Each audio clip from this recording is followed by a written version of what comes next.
Hello, it's Matthew here from the Nations of Sanity project. I'm just doing a video for the Together Strong project, which is a project about bringing people together for common cause. More specifically, this channel is about bringing libertarian thinkers together to discuss and debate various ideas in the hope of getting closer to truth. Now, this video is a review of my debate with Walter Block on the Israel and Palestine issue. Basically, the subject of the debate is whether or not Israel is justified in their actions. I say that they're not. Walter Block says that they are. And we had a debate on this subject. Now, there was two basic areas of the debate. One was kind of disputing the property rights claim, because I took objection to Walter Block sort of making the argument that the Jews were there first and have the greater property rights claim. And then the other issue is regarding sort of collateral damage and the killing of innocent people, and whether or not that's justified.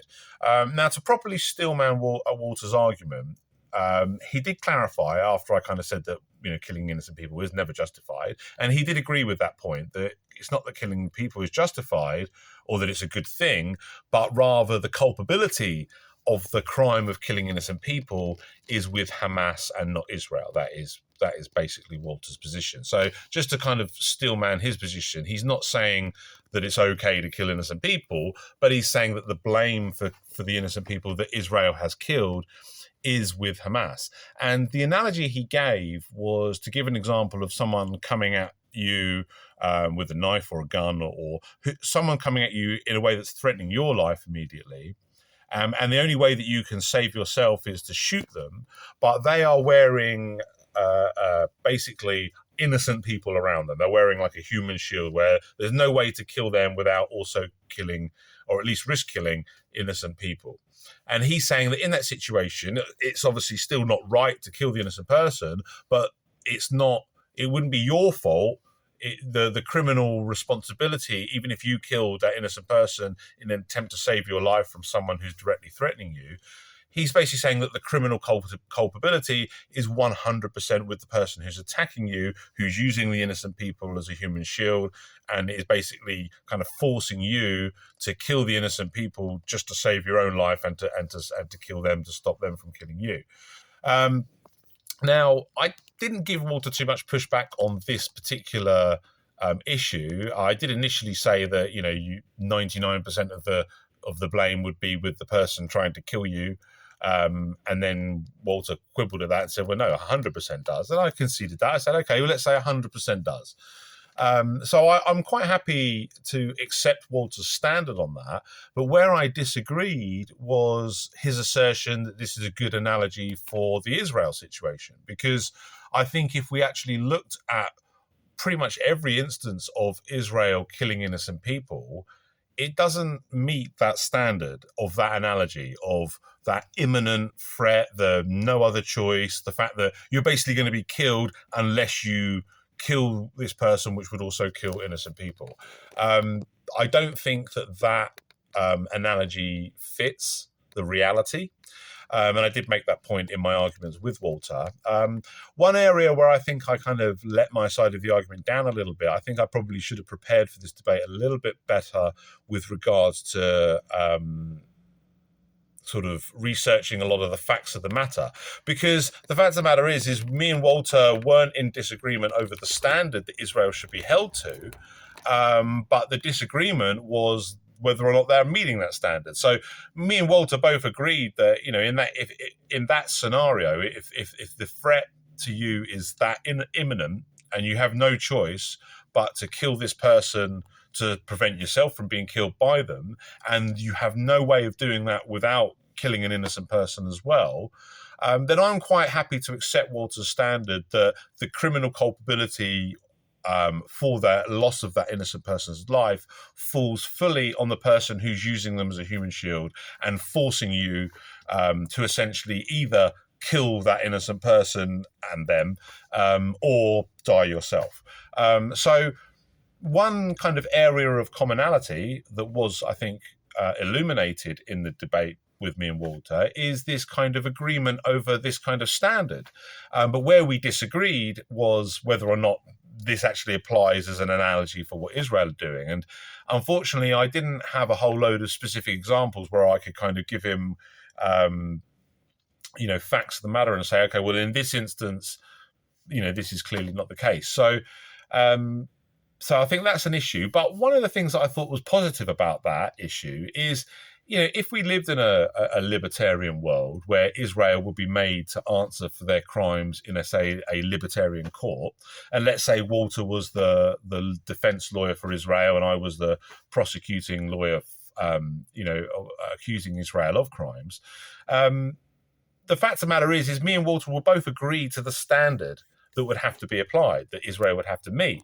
And whether or not, and Walter's assertion that they are meeting that standard and my assertion that they're not meeting that standard is something that could be explored by examining the facts of the case. That's what you would obviously do in a criminal court. So I think that was a very positive element of the debate, that, it showed that there is a common ground, even where people are disagreeing on the Israel-Palestine, there is still a common ground to be found over the standards that should be applied. And the dispute in this case was more about the facts of the matter as to whether that standard is actually being met in reality. So that was the kind of that's a summary of our debate with regards to the collateral side of it. And as I say, I feel like I could have done a little bit better with regards to giving specific facts that could have disputed Walter's assertion that the Israel situation does fit the analogy of someone immediately threatening your life. I don't think that does fit. I think in most cases, Israel couldn't claim that the threat to them was that imminent and that they had no choice but to kill civilians. But at least if we agree that that's the standard that they would have to go by, then in a theoretical libertarian court, those are the standards that both me and Walter agree that Israel would have to meet. And I think that when the facts of the matter are examined, they wouldn't meet that and they would fail, and then their criminality would be revealed. So I thought that was a very positive element of the debate. I didn't expect Walter to agree with me or me to agree with Walter at the end of the debate, but I was hoping to find these little nuggets of agreement, and I thought that was a very important one. That we can agree on the standard and the principle, and really our disagreements with regards to the collateral damage and the innocent people that are being killed is really a dispute over the facts of the matter. And Walter's kind of claiming that it's this kind of imminent threat that, Israel have had to act. They were forced to act by Hamas. They would have died if they didn't, and there was no other way to act other than killing innocent people. I just simply don't think that is a true representation of the reality of the situation. But I do agree with Walter that if that was the situation, then you could say that the criminal culpability would be away from Israel and would be 100% on Hamas, just as it would be in the analogy that he gave, or the example he gave, where it's a person coming at you with a knife or a gun or whatever, about to kill you, and you're just going to kill them to save your life. If you don't do that, then you're going to die, and there's no other way to do it other than also killing an innocent person because they've made a human shield out of innocent people. So like I say, I think that it's good that we had the understanding on the standard and the principle, but the dispute was over the facts of the matter. And if there was such a criminal case, then that's something that could be examined more specifically. And perhaps I should have done the research so that I could have given him specifics there and then, so I could say, well, in these examples, this clearly isn't the case. But unfortunately, I didn't do that. So other than just sort of asserting that it wasn't the case, I couldn't really take that argument much further. Where I felt I did a little bit better from my side of it was with the property rights dispute. And I don't think Walter's got a strong argument on this. Now, basically, my dispute is this whole the Jews were there first and appealing to kind of historical accounts going back thousands of years doesn't really hold any water, because for one thing, property rights applies to individuals. It doesn't apply to ethnic groups. So even if the quote unquote Jews were rightfully in this place at one point and then were wrongfully removed thousands of years ago, the fact of the matter is that doesn't mean that this now belongs to Jews thousands of years later, and that people that are living there legitimately can be just removed from their homes and all the rest of it. that just does not track. That's not something that tracks within property rights and libertarian principles. Now, Walter has responded to this kind of argument by pointing out that we can have collective ownership. There is such, that is valid. And he's right, it is valid, but it's still a collection of individuals. It's not a collective as in like an ethnic group identity. Now, the example that Walter gave to kind of bolster his argument, which I actually felt supported my argument, because he gave the example of the descendant of, well, first he gave the example of saying, let's say, for example, after slavery is abolished, we decide that there's a property that's currently owned by a slave owner, but really it should be the rightful owners of that property should be the slaves, because they're the ones who actually, put the labor into either building it or maintaining it or whatever. And because the slave owner used slaves to build it, it's not rightfully his property, as it would be if he'd have done it without using slaves. If he'd have done it the legitimate way by using materials that he owned rightfully and using labor as part of a voluntary contract, then it would be his property. But because he did it through slavery, it's not his rightfully owned property. And we say that the slaves are the rightful owners. But because it's hundreds of years later, neither the original owner or the slave who should be the rightful owner still exists, but we can go through their descendants and we can make an assumption on inheritance and say, because the descendant of a slave owner now has possession and ownership, or at least an ownership claim over this property, and we're saying, well, actually that should go to the descendant of the slave, because the slave was the rightful owner, and his descendant would be the rightful owner of that. Now, I'm perfectly fine with that example, but that still doesn't fit with the Israel example and the whole Jews were here first thing, because in that example, we're saying that this specific descendant of this slave owner has the property right claim. We're not just saying like black people in general, or Africans in general, or even descendants of slaves in general. We're saying this specific individual was the son of the son of the son of the son, going back to the rightful owner. So through inheritance, we can identify him as having the proper ownership claim, and the descendant of the slave owner doesn't have a rightful property ownership claim.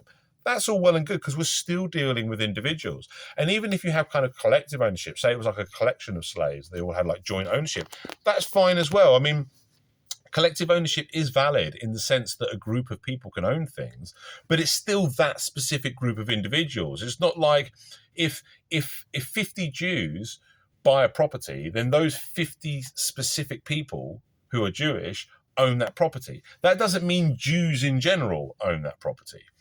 So whether we're talking, I did segregate the debate a little bit between land and property, because I think they're slightly different issues.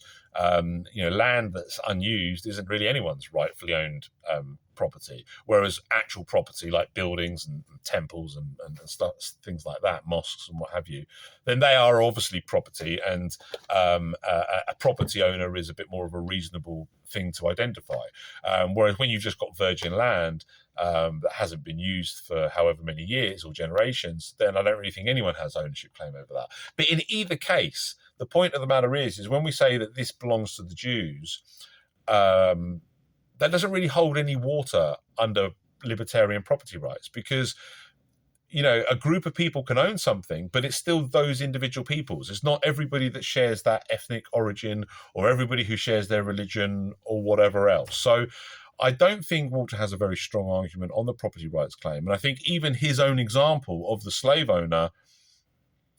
descendant of the slave owner having to give up his property to the descendant of the slave, because, through property rights, we're saying that the slave owner wasn't the rightful owner, and the slaves would have been closer to the rightful owners because they were the ones that, actually put their labor into it, and they were forced to, to work and all the rest of it. So even if we accept that, I don't think it transposes. So, one commonality in this with both the property rights argument and the collateral damage argument is I think we can identify a standard and a principle, and then the real dispute is not so much on the standard and the principle, but more whether or not these standards are being met in reality, whether the facts support that claim. And my assertion is, certainly with regards to the collateral damage, that that it doesn't. And the analogy that Walter gave of the imminent threat and the no choice other than to kill innocent people to save your own life is not analogous to the Israel situation. And if we examine the facts of the matter, when we examine all of these innocent people that have been killed, I don't think Israel can make that claim. And I think that if we had a kind of a court where the evidence was examined and the facts were scrutinized, I think that would become very clear that that wouldn't happen. But as I say, it is fair to say that if that was the case, and if that analogy did fit, then I would concede Walter's point. So yeah, I mean, I highly recommend people check out the debate so that you can get a proper understanding of both my arguments and Walter's arguments, as well as our counter arguments and our counters to our counter arguments. It was a very good faith debate. We were both going in there to explore the arguments.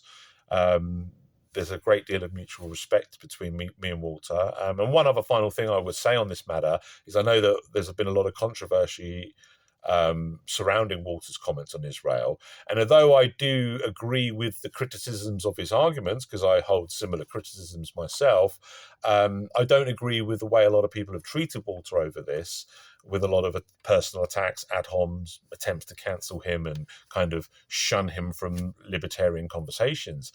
I think the best way to approach this, as with all issues of debate, is to discuss and debate the ideas. And I'm very grateful to Walter for taking the time to have a debate. The second debate, we've only had 2 debates in the Together Strong project so far, and Walter has been kind enough to spare his time to be involved in both those debates. So I'm very grateful, and hopefully I'll have Walter for other discussions and debates going forward. But for now, I think, excuse me, I think that's a good summary of kind of where we ended up on the debate. I think at the end of the day, I don't think I think the property rights thing's pretty clear. I don't think you can say the Jews were there first. That means nothing. The Jews is an ethnic group identity. And even if, a lot of people might dispute the historical accounts of who out where and who invaded who and all the rest of it. But even if we fully accept that thousands of years ago there were some Jews that were there rightfully and then they were wrongfully removed, that's thousands of years ago. And there's nobody here today that can make a direct property rights claim over anything based on that, just as there's nobody here today who can be considered criminally culpable for the crimes of 1,000 years ago. And we do not apply ethnic, racial group identities to libertarian property rights principles. That deals with individuals, and even when you're dealing with collective ownership, it's still a collective of individuals that own something. And as I say, one final thing that me and Walter did both agree on is that killing innocent people is wrong. And as I say, the only real kind of area where we diverge on that is who is to blame for the killing of these innocent people. Walter says that the killing of the innocent people that Israel has killed is 100% Hamas's fault. And I am saying that is not the case. I'm saying that much of it is Israel's fault, that much of the innocent people that have died needlessly. And while I do agree with Walter, if Israel were truly in a situation that was truly was a true analogy for somebody immediately, the threat of life was imminent, the killing of innocent people was unavoidable. If those standards were truly met, then I would agree that the criminal culpability would go away from Israel and fully on Hamas in that situation. But my assertion is that that is not the reality of the situation. So in the end, that disagreement more came about over a dispute over the facts of the matter rather than the standards and the principles applied. So even though I regret not better preparing with regards to the facts so that I could kind of put them to Walter and challenge his assertion that Israel are meeting the standard, I think it's still good that we've identified that is the kind of the crux of the issue. And the real point of debate is whether or not Israel are justified or not. And I'm saying that they're not, based on the fact that they haven't met this standard. And Walter's saying that they have. So we disagree there, but we at least agree that the standard that should be applied is this kind of level of imminent threat that would be required for you to be allowed to take action to save your own life. And yeah, I do agree with Walter that, you know, the non-aggression principle isn't a suicide principle. It doesn't mean you have to just let yourself be killed by people that are immediately threatening your life. And I do understand and accept his contention that if you were forced to defend your life and in a way where you could not avoid killing an innocent person, even though that's still wrong, it's still wrong to kill an innocent person. I do agree that the criminal culpability would be on the person who's coerced you into that situation. But I do think that it would need to be that imminent and that unavoidable. And anything short of that, then you are criminally responsible for killing innocent people. If you're doing it in a way that is in any way avoidable, where you're not under imminent threat. And I do think that is the reality of the situation as it concerns the Israel-Palestine issue. Anyway, that's my kind of thoughts on the debate. As I say, I'm very grateful to Walter for taking the time to have the debate, and also a shout out to Noah Fredericks, who moderated the debate and also made some very good contributions with regards to adding some additional questions, which helped recontextualize the debate, which I also thought was very productive as well. So thank you for listening to this. Thank you for checking out the debate if you have. There's going to be more discussions and debates coming up on this channel. This channel is going to be dedicated to discussions and debates where we just make a good faith, honest attempt to get closer to the truth.